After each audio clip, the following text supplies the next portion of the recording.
Big game for us tomorrow night, 6 o'clock, against an undefeated top 25 net RPI ACU team.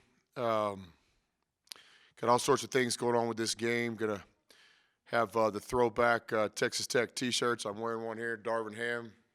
Coach Dickey's best teams back in those days. Have such a great relationship with a lot of those players, Sasser, Ham, Batee, Lance Hughes a little bit before that time, or right at the first of those guys' time. Just excited to represent these guys. First 500 students at the game get the retro T-shirt that I'm wearing now. Wes gave me a large. I'm normally an extra large. Look like Carlos after going to El Paso for 2 weeks during the quarantine. Tickets are still available. I was told just a few minutes ago that there's some left. It's selling out pretty quick, so I'd encourage anybody that when they hear this or whatever, or hear the news you guys report, texastech.com. I think there's a $10 ticket left for this game.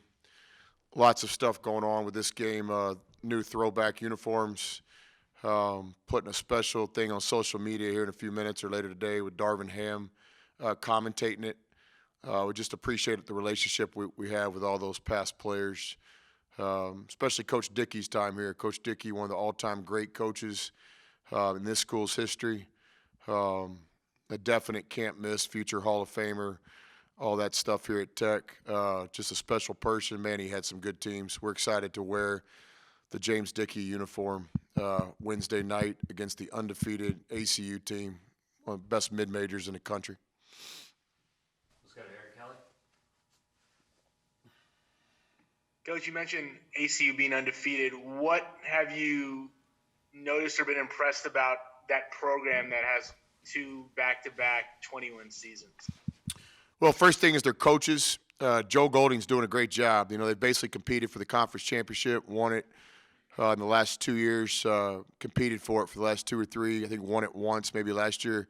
Second place all the way down to that last game. Hope I'm getting that right. They might have won it last year. Most people picked them to win the Southland Conference Tournament Championship last year, which would have been, if the COVID wouldn't have happened, 2 straight years in the NCAA tournament. I know Kyle Keller over at Stephen F. Austin says, hey, what are you talking about, Barry? We were going to win it. But ACU was right there. You know, I would tell you if the COVID didn't happen, Joe Golding's name's up for a lot of jobs around the country. ACU people might think they're going to keep him there forever. Maybe they will. Maybe that job's become a job where Joe can't leave. But I know in the world of college basketball, Joe Golding's a name that everybody's hearing. It'll be up to him whether he turns down a job or stays at ACU in the near future. Brett Tanner on that staff is their defensive coach and does a very similar job to what Coach Adams does here. Brett deserves a lot of the credit for ACU having a nationally ranked defense. This year, fellas, going into tomorrow night's game, they lead the country in turnovers forced.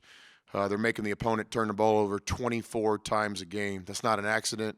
They're 5-0. They've played 4 quality Division I opponents in those 5 games, so it's not fake and it's not early. Those numbers are real. So what impresses me with ACU, it starts with the coaching staff. John Trilly's doing a great job on that staff too, one of our past guys. Then it's the players. I mean, they got real players. Guys that could play in the Big 12, guys that could play in any league. They've got a culture. They develop it. They got interchangeable guards. They got a 7-footer that's their leading scorer. So combination between a great coaching staff and good players is what's made ACU 5-0 at this point. And quickly, do you have any updates in terms of Kevin and Terrence? Yeah, Kev will not play in this game. He'll continue the rehab process. You know, he's probably kind of like on a week-to-week basis right now, but definitely improving. I think we got him in some conditioning yesterday, so going in the right direction there. TJ Shannon will be game-time decision. We hope he'll play in the game. Carlos Silva. Chris, I know you're talking about Terrence, so has he practiced or anything, or have you kind of been a little bit cautious with what happened with him? Well, we've only practiced once. He did not practice yesterday, but he's been doing a lot of individual stuff. So we're about to take the practice floor here in a minute, and that'll be Mike Nill's decision, the trainer. You know, sometimes if guys can't get quite ready for practice, you know, we'll give them another opportunity tonight, and certainly on the day of the game, they have an opportunity. So a lot of these literally come down to like game time decisions. What we control is what we can control. and that's making sure the player does everything he possibly can with Mike all the way up until game time. And I know you obviously talk about not liking to play friends. So how difficult is it to kind of play a Joe Golding coach team, especially a team that, like you said, makes opponents turn the ball over and plays really solid on the offensive end? Yeah, it's not ideal, but if you coach long enough, you're going to cross some relationships, right? Like I have really good friends in the Big 12 that I don't enjoy competing against on a personal level, but the game's the game. So with ACU Texas Tech, I don't want to speak for them, but I just think it makes a lot of sense. This is a program that they've built and become one of the best mid-majors in basketball. These are the type of teams we look to play with RPI and championship and NCAA tournament experience. Of course, they played in the NCAA tournament last time against Kentucky in that first round. And then I hope we've done our part. I hope that ACU feels like, hey, that's a high-quality opponent that we can play that will help our RPI as well. Don't enjoy it on a personal, but it's good for basketball. Certainly this year during the COVID, this is another one of those games that was not scheduled. And then Sean Sutton and Brett Tanner on their staff did a good job getting the game together. It makes sense, right? It's two of the best basketball teams in the state of Texas, playing a game, during this COVID thing that is just good for basketball. It's not a game we go out of our way to schedule. Last one from me. I know you talked about how they turn the ball over against their opponents. I guess what have you been emphasizing with the guys in terms of trying to make good decisions, especially after a couple games where you've had double-digit turnovers almost by the second half? Yeah, it's one of the keys to the game. It's one of the games within the game. There's other ones. ACU's interior play on offense and defense. There's other ones, but the turnover battle, it's real. They force 24. We try to have around 10 a game. It's the game within the game. So it'll be our ball handling, our decision making, the way we set up things, and certainly for them, I know with Tanner and Golding, they believe in aggressiveness.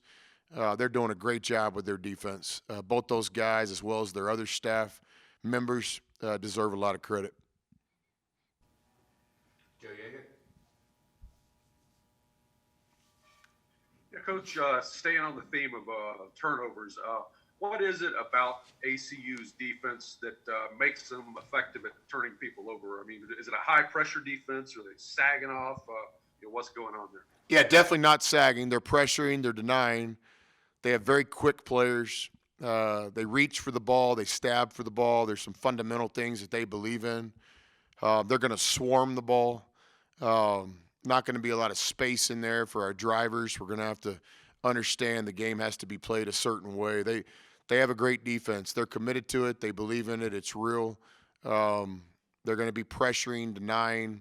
They also have a full court press they use, and they set some things up to cause turnovers. So it's an identity of their defense. Really has been since Tanner hooked up with Joe, and they're doing a great job with it. Any other questions out there? Thank you, fellas.